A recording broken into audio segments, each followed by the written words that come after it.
Valentino kinda sucks. Well, why you boring me? I'm right.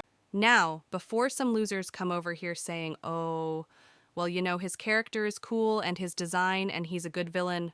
Yeah, I agree. Okay. I agree. I think that villains can be good. As a matter of fact, I'd say the majority of characters I like are villains. However, you know damn well that's not what this video is about. You see, there's a reason people dislike characters. Villains or antagonists are typically characters that were meant to be hated. However, usually people don't really hate them. In fact, they'd much rather hate on minimally annoying characters. Examples of this could be Mineta from MHA, Umbridge from Harry Potter, Skylar White from Breaking Bad, or Ronaldo from Steven Universe. These characters are seriously hated, more so than the actual antagonists of said show. This is because they aren't inherently evil, they're just annoying. The reason for the hate for them is because usually they seem like a person we would hate in real life, or realistically. They're not some over-the-top villain with plans to conquer the world or whatever. They're minorly evil, but majorly hated. Realistically, you probably wouldn't meet someone who wants to take over the earth or wants ultimate destruction.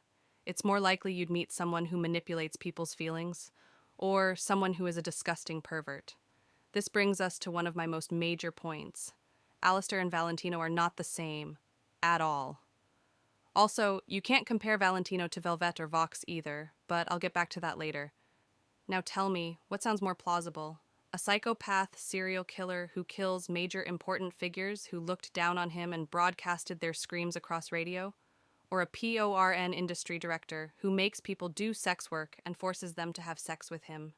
Because, newsflash, people like Val do exist. I won't go too into it, but Val is probably the most realistic villain, and I hate when people say, oh well, Alastor is just as bad as Val, but people love him. Yeah, and I wonder why. Probably because he doesn't sexually assault people, the same way Vox mass manipulating and hypnotizing people in Velvet, like abusing her employees, I guess. Doesn't really compare to what Val does. And before you say, but it's set in hell, so this and that. Yeah, I know. It doesn't excuse shit, especially when demons have shown to be able to be morally good people. Some people say it's hell to say, well, what are you expecting? And you have to realize that people write characters, right? And I even saw somebody say that he's a rapist, but exaggeratedly. Like, no. Have you even seen the music video? Nothing is left to the imagination. Basically, what I'm trying to say is, it's okay to like his concept. It's okay to like him as a villain. But if you are endorsing or romanticizing him, then you are pretty fucked.